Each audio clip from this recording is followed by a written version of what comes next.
A reading from the Book of Wisdom, chapter 15, Israel free of idolatry. But you, our God, are kind and true, slow to anger, governing the universe with mercy. Even if we sin, we are yours, since we acknowledge your power. But we will not sin, knowing that we count as yours. To appreciate you is indeed the perfect righteousness, and to know your power is the root of immortality. Misapplied human skill has not led us astray, nor the fruitless work of painters, figures daubed with assorted colors, the sight of which sets fools yearning with desire for the unbreathing form of a lifeless image. Lovers of evil and worthy of such hopes are those who work them, want them, and worship them. The foolishness of idolatry. A potter, laboriously working the soft earth, shapes each object for us to use.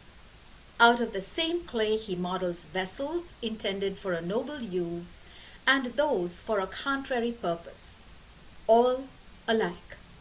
But which of these two uses each will have is for the potter himself to decide. Then, with ill-spent effort from the same clay, he models a futile god, so recently himself made out of earth and soon to return to his origin, when required to yield up the soul that was lent to him. But he does not worry that he is destined to die, or that his life is short.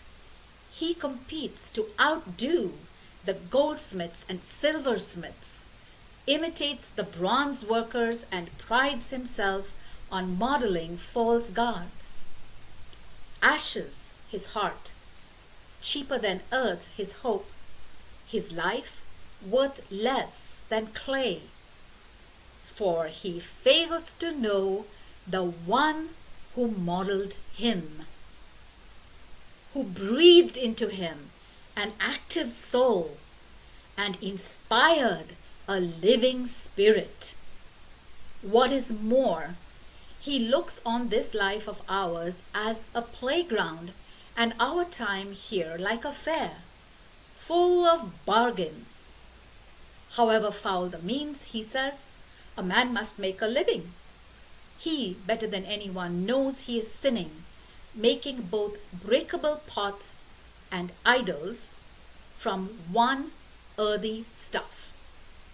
The folly of the Egyptians, but most foolish, more pitiable even than the soul of a little child, are the enemies who maltreated your people, and have taken for gods all the idols of the Gentiles.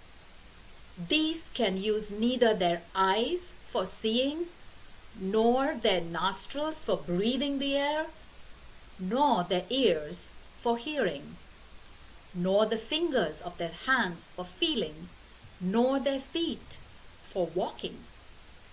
For a human being made them, one whose own breath is borrowed modeled them. For no human being can make a god in his own image. With lawless hands a mortal can fashion only a corpse, less powerful than its own worshippers. At least the worshipper had life, the worshipped never, and they worship the most loathsome of animals, worse than the rest and stupidly picked out. For whatever is attractive in animals, these have nothing desirable. They have missed out on God's praises and blessing. Second antithesis, frogs and quails. The word of the Lord.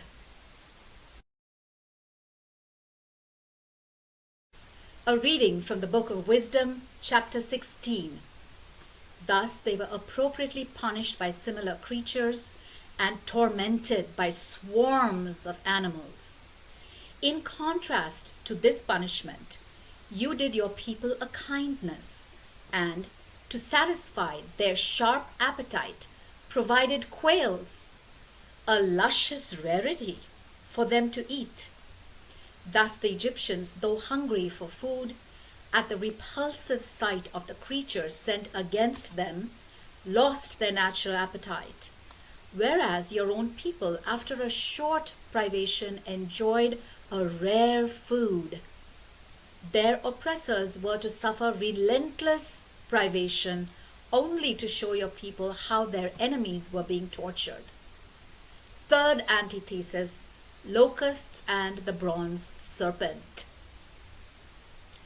Even when the fearful rage of wild animals overtook them, and they were perishing from the bites of writhing snakes, your retribution did not continue to the end. Affliction struck them briefly by way of warning, and they received a sign of salvation to remind them of the commandment of your law. For whoever turned to it was saved, not by what was seen, but by you, the Savior of all. And by such means you proved to our enemies that you are the one who delivers from every evil. For them, the bites of locusts and flies proved fatal, and no remedy could be found to save their lives, since they deserved to be punished by such creatures.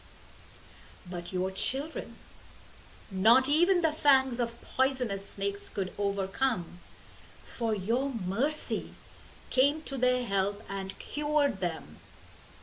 To remind them of your promises, they were stung and quickly healed, rather than sink into deep forgetfulness and be cut off from your care. No herb, no poultice cured them, but your all-healing word, O Lord. For you hold the power of life and death, bringing to the gates of Hades and back again. A human being in wickedness may inflict death, but cannot bring the departed spirit back again or free the soul once swallowed up. Fourth antithesis, hail and manna.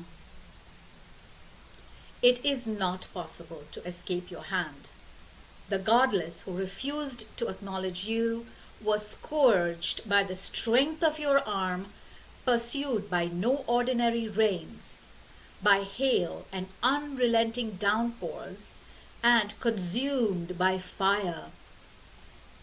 Even more wonderful, in water, which quenches all, the fire raged fiercer still, for the world itself champions the righteous. At one moment, the fire would die down to avoid consuming the animals sent against the godless, and to make clear to them by that sight that the sentence of God was pursuing them. At another, in the very heart of the water, it would burn more fiercely than any flame to ruin the produce of a wicked land. Instead of this, you fed your people with the food of angels. You gave them the food of angels, untiringly providing them with bread from heaven, already prepared, containing every delight to satisfy every taste. And the substance you gave showed your sweetness towards your children. For conforming to the taste of whoever ate it, it transformed itself into whatever anyone wanted. Snow and ice endured the fire without melting. This was to show them that fire, flaming in hail and flashing in showers of rain, would destroy the harvests of their enemies, whereas it would forget its own strength so that the righteous might be fed. For the creation, serving you, its creator, tautens to punish the wicked, and slackens for the benefit of those who trust in you.